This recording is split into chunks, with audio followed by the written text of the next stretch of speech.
All right. It's good. Okay, we got people. All right, gang. So let's get started. And okay. So we'll start chanting Jai Radhamadva. We're broadcasting live from Sridham, Mayapur at 5 o'clock in the morning.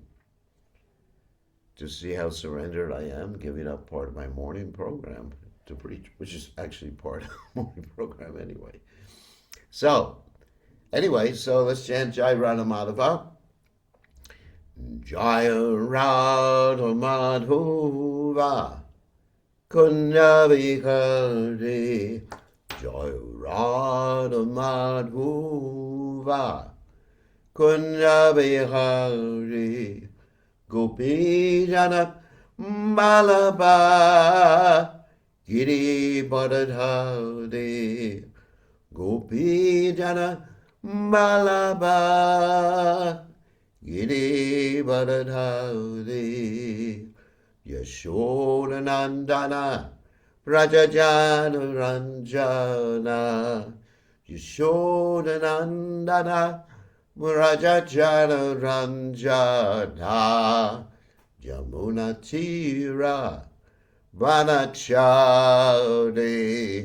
Yamuna Tira Manachari Jaya Radha Madhuva Kunya Vihari Jaya Radha Madhuva Kunya Vihari Gopi Janabalaba Girivardhagute Gopi Janabalaba Giri Baradhaudi Yashodanandana Rajajana Ranjana Yashodanandana Rajajana Ranjana Yamuna Tira Manachari Yamuna Tira Manachari Jaya Radha Madhuva Kunya Vihari Jaya Radha Madhuva Kunya Vihari Jai Om Vishnupad Paramahansa Paravidikacharya also Teta Satashi Shimad His Divine Grace Sabaya Charana the Bhaktivedanta Goswami Srila Prabhupada Ki Jai, ISKCON Founder Acharya, Srila Prabhupada Ki Jai, Anantakoti Vaishnava Vrind Ki Jai, Namacharya, Srila Haridas Thakur Ki Jai, Prem Se Kaho Sri Krishna Chaitanya, Prabhu Nityananda Shidway Gadadha, Shri Gaura Bhakta Vrind Ki Jai, Shishi Radha Krishna, Gopi Gopinath, Shyamakunda, Kunda, Radha Kunda, Giri Govardhan Ki Jai,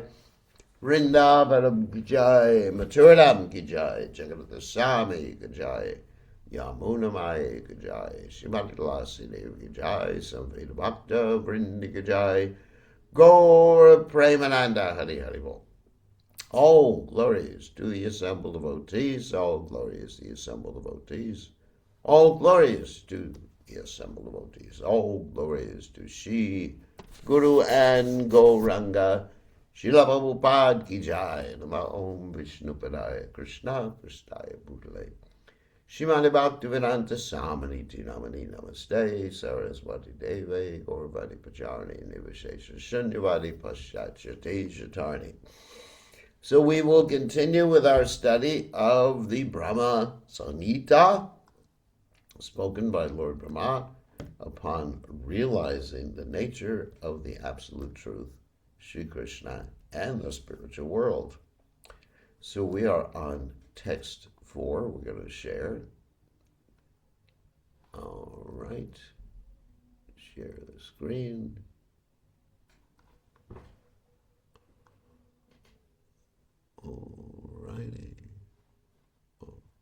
words here.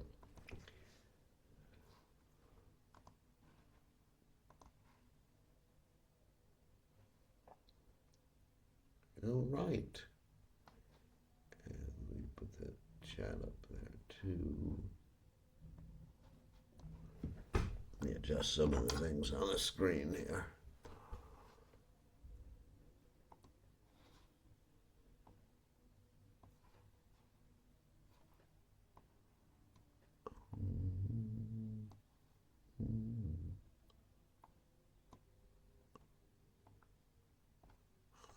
Huh.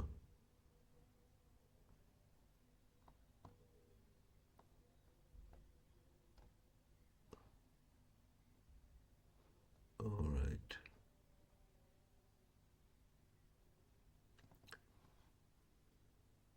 All right. We're ready to go. So, Om Gada Timiranda Shaganan Shada Shlakaya Chaksur Unmeditam Yena Tasmai Shri Gurave Namaha. So, this translation commentary is from Srila Bhakti Siddhanta Saraswati Thakur, and as we've mentioned many times before, his English is quite erudite. So some of it requires translation into common English for all of you. So let's continue. We're on text 4. Tat kinjal kam tadang shanang tat patrani shriyam api. Now here, this is a discussion about the lotus that surrounds Gokula and Goloka Vrindavan.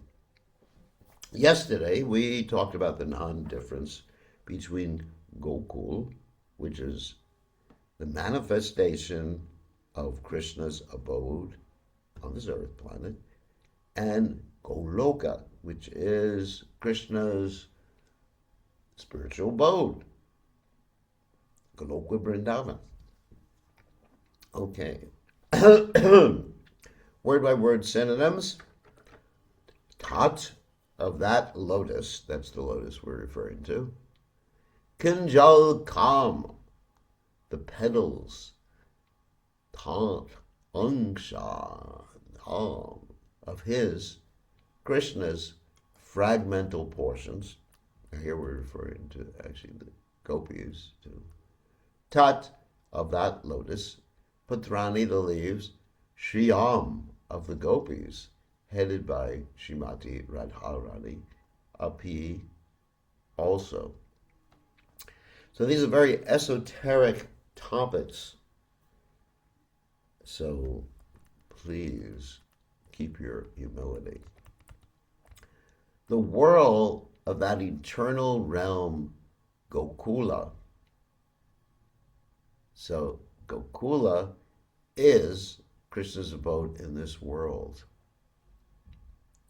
which is non-different from Goloka. So generally, the same explanations, topics, that are utilized in the description for Gokula can be applied to Goloka and vice versa.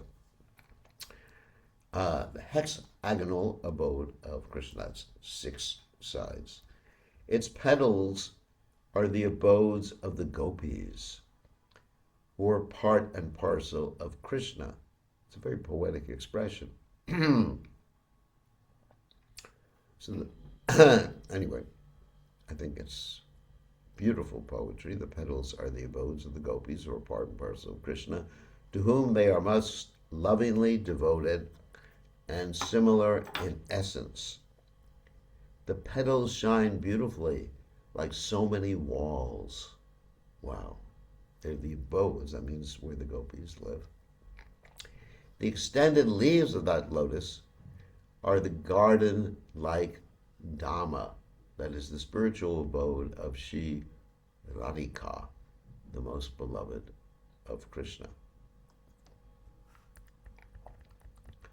Purport: the transcendental Gokula is shaped like the lotus. The eternal world is like a hexagonal figure in that the entities of Sri Radha Krishna appearing in the form of a mantra consisting of 18 transcendental letters are centered. So let me explain that. So is Radha and Krishna a mantra? Yes. Because the mantra is not different from Radha and Krishna. It's like the Hare Krishna mantra is no different from Krishna. So Krishna is the mantra is Krishna. This is the non-dual nature, as we discussed in the first class, of the spiritual realm.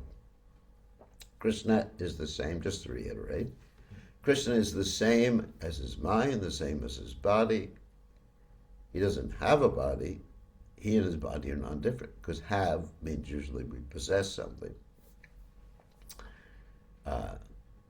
And we and our bodies are different. This is a world of duality. Our mind is different than ourselves. Our intelligence is different than ourselves. The body is different from ourselves. The senses are different from ourselves. So it's all duality. Whereas in the spiritual realm, everything is non-different in terms of the entities. Of course, not every entity is the same entity, but as far as the qualities of the individual entities, those qualities are non-different than the entity, and the mantra too, non-different than Krishna. The propagating manifestations emanating from the Chid potency are present there with the said entities as a center.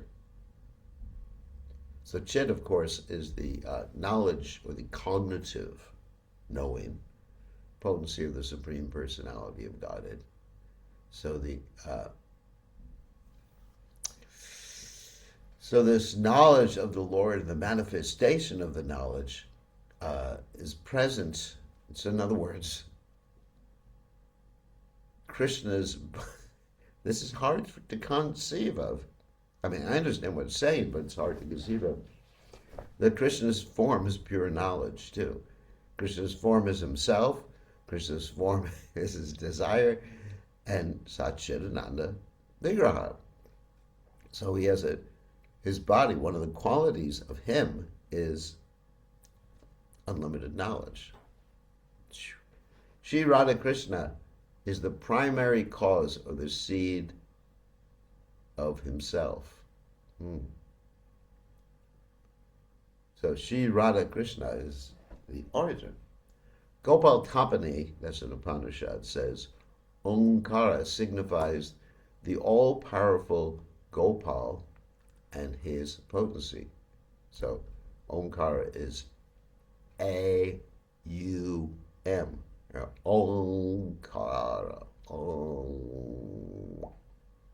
It's not Om. It's Om. So if you're ever going to chant Om like Om, like we used to do all the time, it's Om. So that refers to Radha, Krishna, and the living entity. It's the same thing as Hare Krishna. It's another way of chanting Hare Krishna.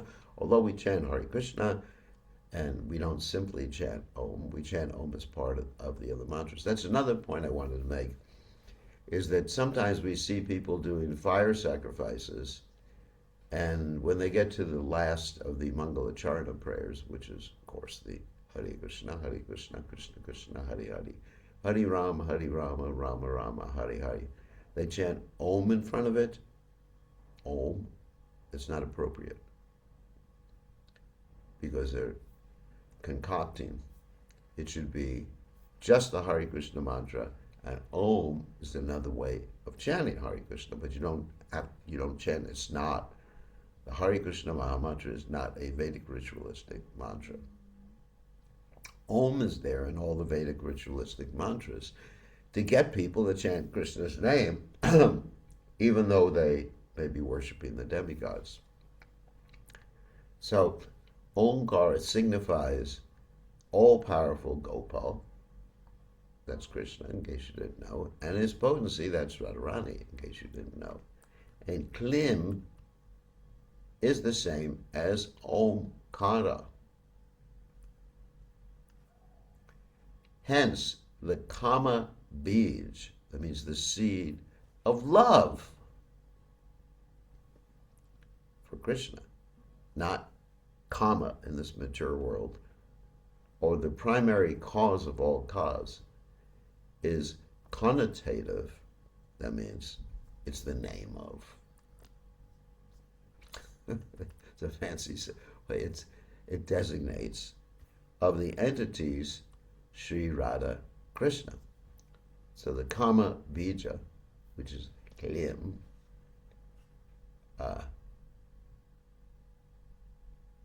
so in the last line of the Gayatri, you have Om Klim. Anyway, so both are Bija mantras. It says the primary cause of all love. Wow. It's connotative, it's indicative of the entities Sri Radha and Krishna. So remember that if you're ever chanting Klim or Om, so especially Klim. Klim. Okay, don't want to initiate everybody in line. So that's text 4. Wow. Okay, moving ahead, text 5. Chaturasram tatparita Shveta Dvipakyam Adbhutam Chaturasram Chaturmurtesh Chaturdama Chatuskritam Chaturbe Purushartaischa Chaturbir Etubir Vitam Shunardashabir Anadam Urdva Dodig Vidikshvapi Ashtabir Nivir Justam Ashtabi Siddhi Bhishtata Manu Rupashadashabir Dikpalai Paritovritam Shaimargorais Churataischa Shuklaischa Parshadarsha Alai Shobitam Shakti Vistabir Adbhutabi Samantata. Also, synonyms. Chatu Ashang. Quadrangular place. That is that place. Oops, no. Tat, that, Gokula. Purita, surrounding. Shveta Dvipa, the White Island. Akyam, named. Adbhutam, mysterious. Chatu Ashram, quadrangular. 4 angles. Chatu Murte, of the 4 primary expansions. Vasudev, Sankarshan, Prajuna, and Aniruddha.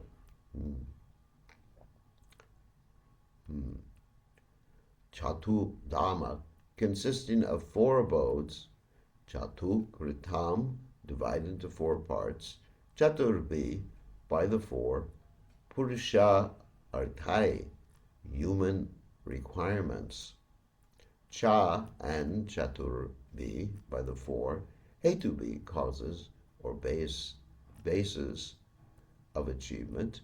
Vritam, enveloped. Shu Lai, with tridents. Dashavi, 10. Anadam, fixed. Urdhva Ara, upwards and downwards, the zenith and nadir. Dik, in the directions north, south, east, and west. Vidikshu, and the intermediate directions northeast, southeast, southwest, and northwest. Api, also. Ashtavi, with the 8.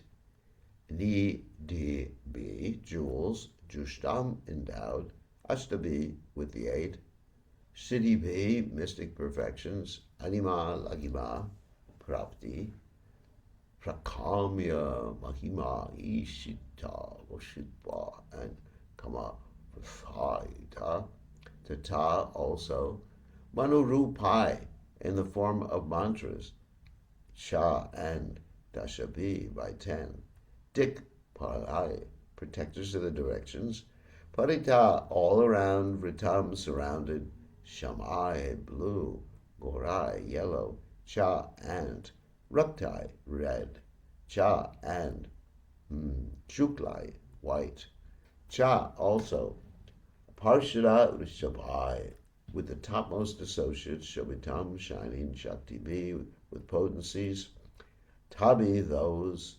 Adbhuta, be extraordinary, Samantata, on all sides. The surrounding external plane of Gokula is described in this verse. In other words, what's outside of Gokula?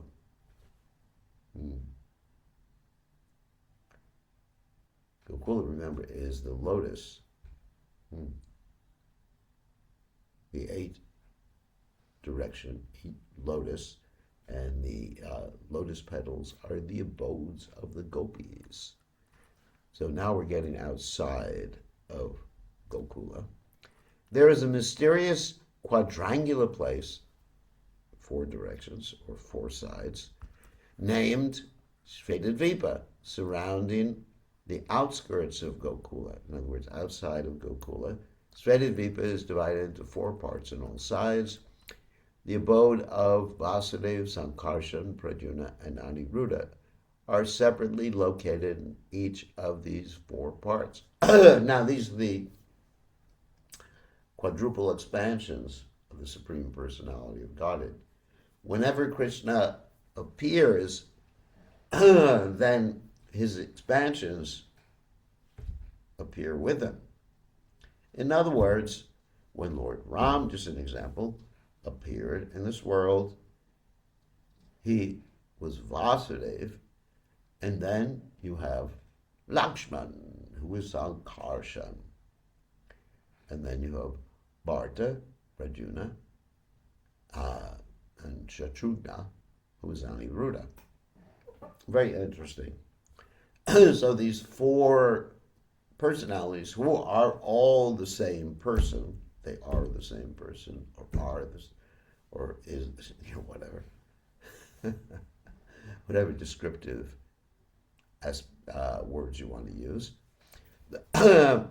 They're the same person acting differently in different capacities.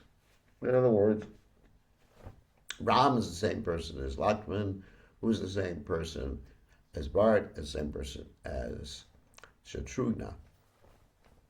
So, in this particular abode, you have these four different expansions of the Lord: Vasudeva, Sankarshan, Pradyumna, and Aniruddha. Of course, there's the first Chaturvyuha, that is, Krishna, Balaram, Pradyumna, and Aniruddha. And then you have the second one, Vasudeva, Sankarshan, Pradyumna, Aniruddha. And then there's a second one after that, Vasudeva, Sankarshan, Pradyumna, Aniruddha. In other words, parts and parcels, or it's not parts and parcels, that expansions of an expansion of the Supreme Personality of Godhead. So this is, we hear this description many, many times. These four divided abodes are enveloped by the fourfold human requirements, such as piety, wealth, passion, and liberation. What does that mean? Well, the Sanskrit words for those things are dharma, artha, kama, and moksha. These are called the four purusharthas. That means the goals or the requirements, as mentioned here, the goals of mundane human life. Of course, the first one is dharma, just wanting to be pious, I guess in a ritualistic sense, but for the motivation of acquiring wealth or opulence in this material world. So you do your puja, just like we know people in India, they do Lakshmi puja. I always tell the joke about when it comes time for Lakshmi puja, then we know people are not going to give donations on that day because the superstition, is that if you give donations on the day of Lakshmi Puja, that means the rest of the year money is going to flow out of your house. So it's interesting. I was doing some preaching programs on that day, visiting different people in their homes. And I noticed, not that I visit people's homes for donations, I noticed nobody was giving anything. And basically in every home I would get an IOU. I don't know if you know what an IOU is. It's exactly like what it sounds. You understand? IOU. And the next day they would give me that donation. Because they were superstitious, thinking that if you give a donation to a sannyasi on that day, whatever. But obviously if you give a donation to Krishna on that day, you'll get unlimited wealth, spiritual wealth and material wealth. But people are very attached. So this is dharma. And then when you do your dharma properly, according to your karma, and you acquire a lot of good karma, then you become wealthy. And when you have wealth, then you're able to employ it in the service of your passion. And you become real passionate. And after a while, you just become frustrated. Like this story in the Bhagavatam of Yayati, who was blessed to have youth by his son. Previously had been blessed to be an old guy. But he just enjoyed for so many years, and after a while, just like, yuck. It's true. If one is at least dharmic, and not the karmic, and you keep enjoying, after a while you go, ooh, been there, seen it, I've done it. So it just becomes disgusting to one. Just like passion or romance. How many times can you, just like Valentine's Day is coming up in about, 3 or 4 days, at least from here, 3 or 4 days. We're in India. We have Valentine's Day before America.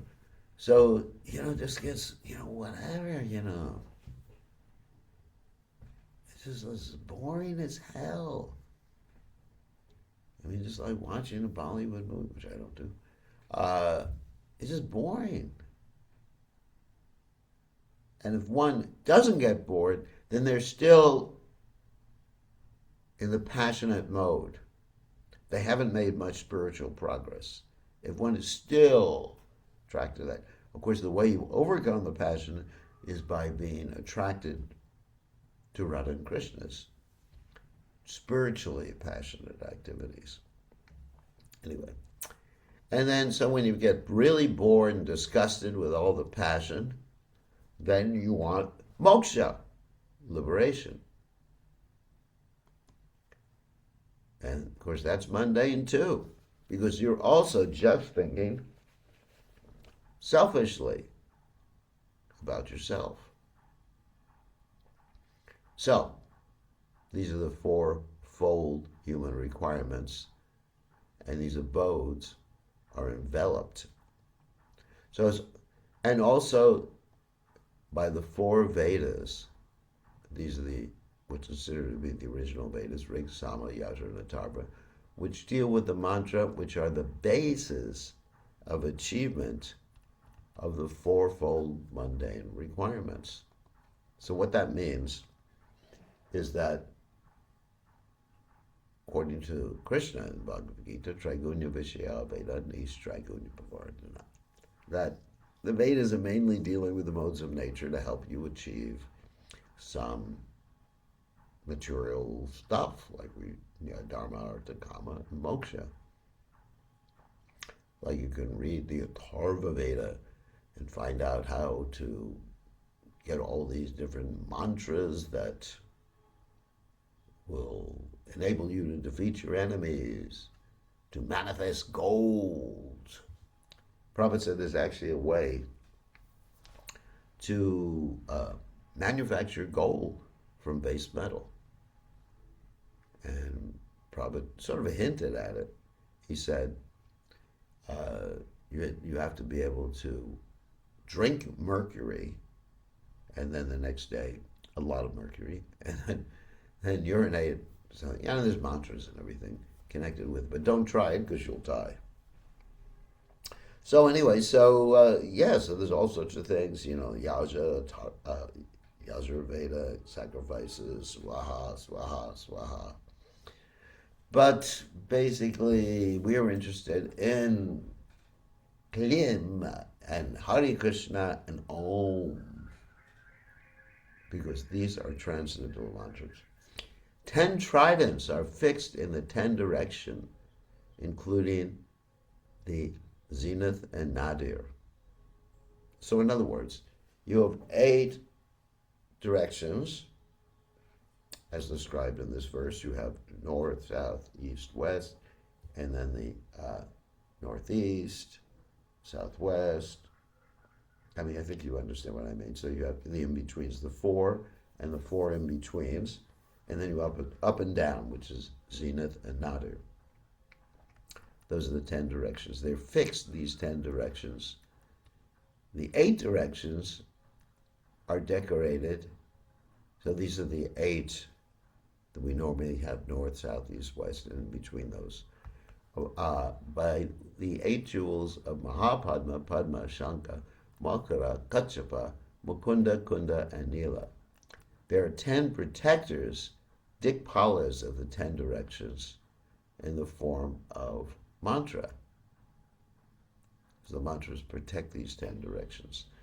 The associates of the hue of blue, yellow, red, and white, and the extraordinary potencies bearing the name of Vimala shine on all sides.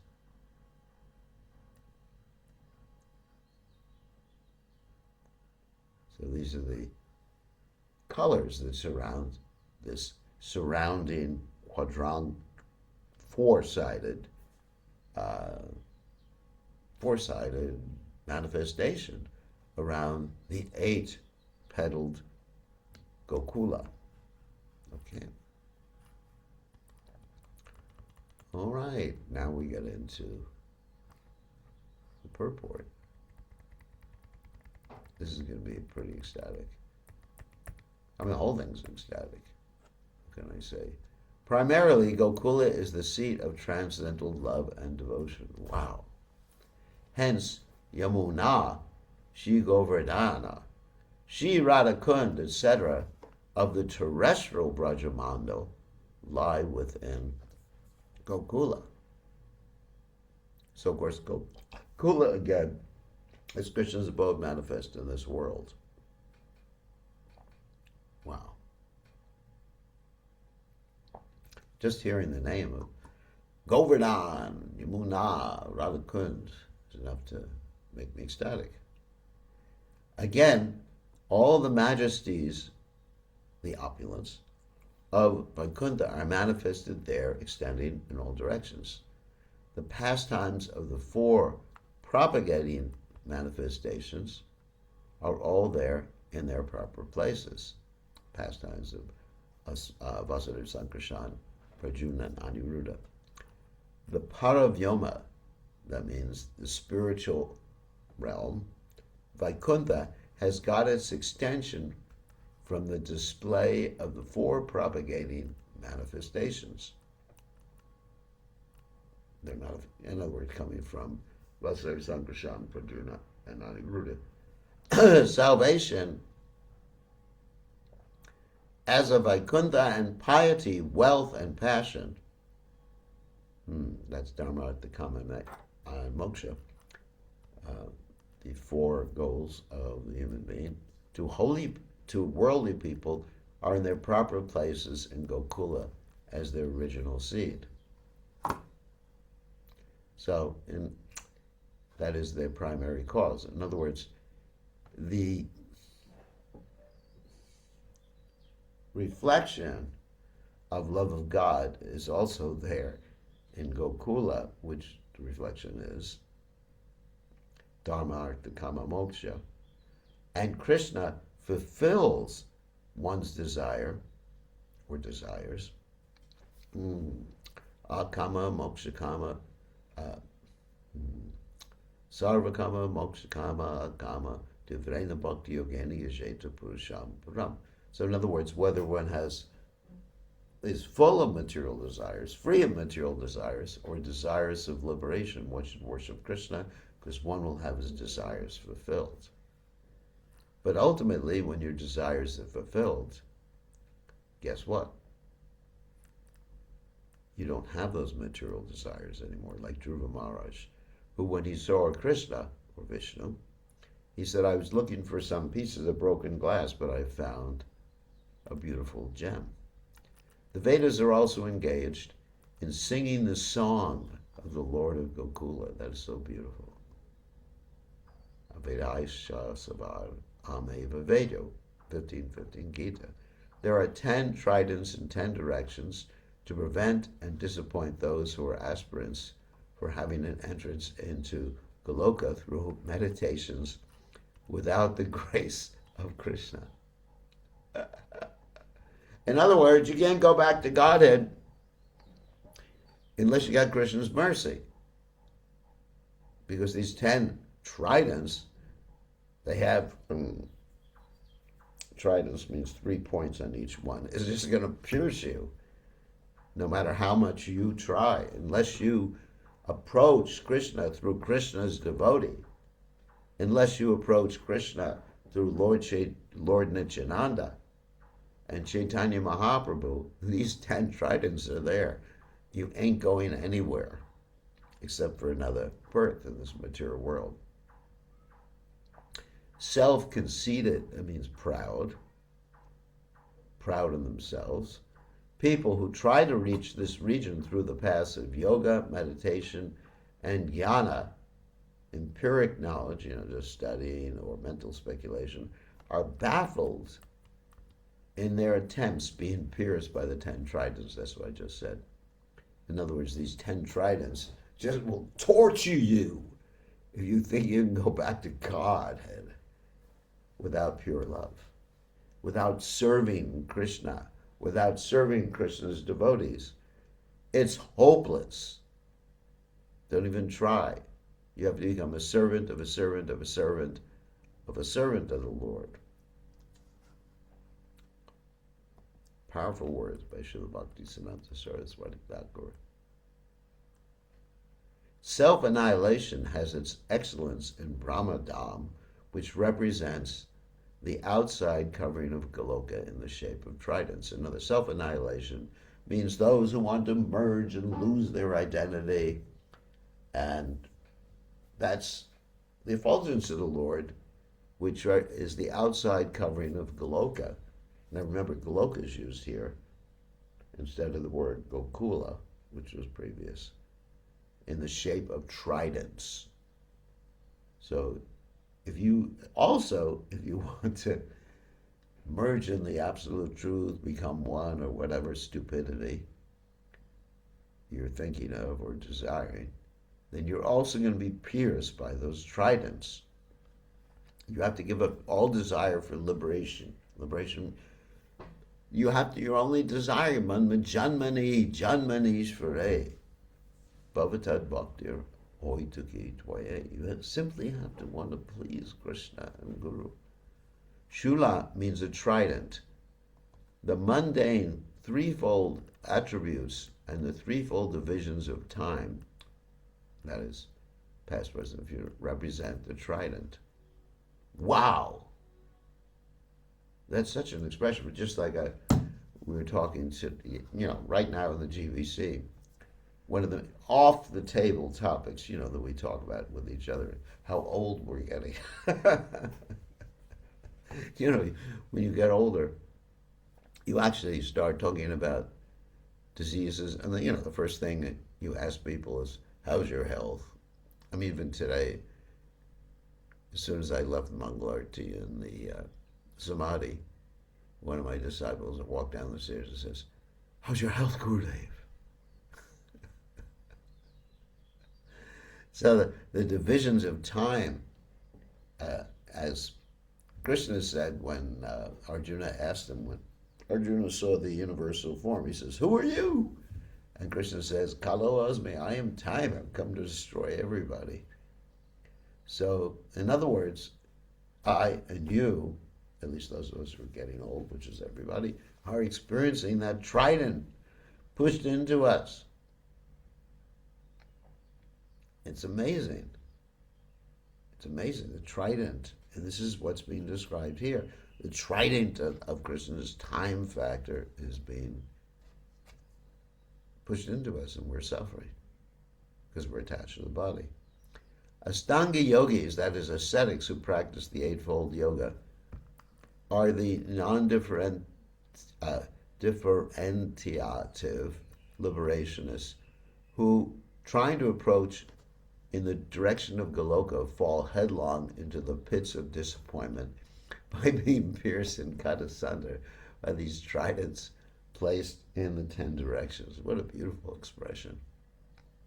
Srila Bhaktisiddhanta Saraswati Thakur is very, very poetic. So they're, in other words, the Ashtanga yogis, they also want to be liberated, and many of them confuse themselves with the Paramatma, and also they're into impersonalism generally, unless they're doing Ashtanga yoga in order to achieve bhakti. We're trying to approach the direction, they're trying to go to Goloka. Instead, they just fall down and go headlong, just upside down, into the pits of disappointment, and they're pierced and cut asunder by these tridents placed in the 10 directions. 10 directions means you can't escape. You're either up or down, or in the other north, south, east, west, northwest, southeast. You got it. Those who proceed toward the direction of Goloka through the channel of devotion, alloyed with majestic ideas, are fascinated by the charm of Vaikuntha, which is the outer covering plane of Sri Goloka. In other words, if you just the greatness of God, majestic, if you're not ready to let your hair down and just roll in the dust of Vrindavan,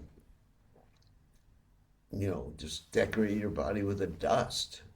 And you just majestic things, big, majestic. Like you see many churches and temples are just big, big, majestic things. And they go to Vaikuntha, which is actually on the outskirts of Goloka. At the site of the 8 perfections, that is Anima and Sati, these are the yogic perfections, and majesties like Maha, Padma. In other words, they see these things and say, "Oh, great, the greatness of God. Dear God, God is great." But when one becomes a pure devotee, one knows philosophically that God is great, but it doesn't really, whatever. Like Prabhupada said one time, we love Krishna, whether he's God or not. Of course, Prabhupada was convinced that Krishna is God, but the point is, you love someone regardless of their position. Generally, people who marry rich men or rich women love them because of their position, their money. Whereas those who love Krishna in Goloka Vrindavan just love him without any extraneous reason. Those who are less forward in their intelligence relapse into the 7-fold world, that is earth, water, fire, air, ether. That's mind intelligence.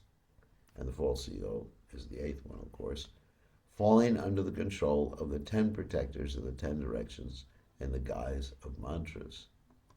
In other words, people less intelligent, they chant the Vedic mantras to achieve different material things. In this wise, the loka has become unknowable and inaccessible. Wow. I'm going to stop here and take questions. I mean, it's just like, really want to continue, but let me just mark it. It is only the divine selves of Godhead. I'm just marking where we are.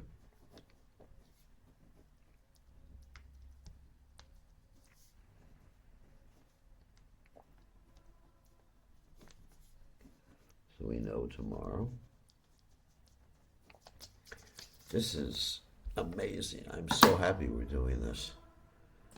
All right. Where is my mouse? So we will stop sharing and then allow you all fortunate people to unmute yourselves if you have a question. Okay, so if you want to have a question, raise your hand. So Leela Shakti has a question. You can unmute yourself and ask your question. Please accept my obeisances, Srila Gurudev. Haribol. Haribol. So I'm here with some others, and we're discussing what you were saying about letting your hair down and just sort of rolling in the dust of Braj. Is that to be in Krishna's association eternally, that we have to do that now in this life? Yes. Yeah, we have to just be humble. Try not to be, and not be interested in opulence. And be ready, like the Goswamis of Vrindavan, for any situation that Krishna puts you in, and not just being like overwhelmed by, oh, God is great, he does this, he does that, but just like loving his pastimes in Vrindavan and not being, Mm. really not being attracted to the greatness of Krishna and his various other avatars or appearances. I mean, for example, Jayadev Goswami, when he appreciates in his Dasha-avatar shlokas the different incarnations, like Nrsingadev, he says, Keshavadrita Narahari Rupa, you're doing this, Krishna. He just sees Krishna as a very mischievous, playful person doing all these things. So he is concentrated on the original form of the Supreme Personality of Godhead as he's appreciating Lord Nrsingadev. So just like when I saw that Nrsinga Avatar, Maha Avatar Nrsinga movie, we actually just met the director and the financer of that movie, and we had an exchange with him at the GBC meeting. So when I watched it, I just thought, there's Govinda. Krishna just like doing all these cool things rather than becoming, it is Adbhuta. It is amazing. So that's the point. Yeah, we have to be very simple. That to go to the kingdom of God, you have to be meek and humble, as Lord Jesus said. The meek shall inherit the kingdom of God. All right. So, good question. So, any other questions? No. I mean, it's pretty amazing, this book, the Brahma Samhita. I'm just like, wow. Wow, I'm so fortunate Krishna's given me the opportunity to go through it like this.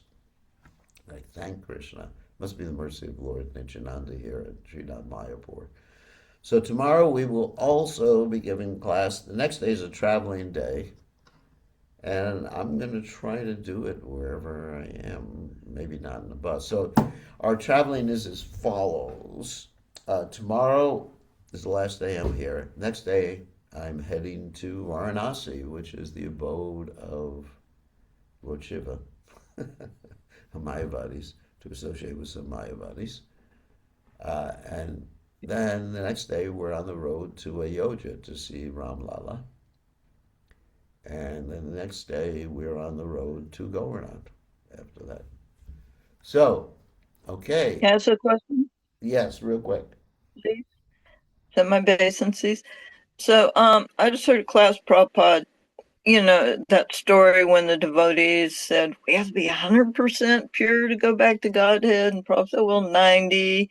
And they fainted. And then 80. And they fainted. And he goes, okay, 70%. So, Prabhupada was encouraging them and joking with them. But you have to be completely devoted to go back to God.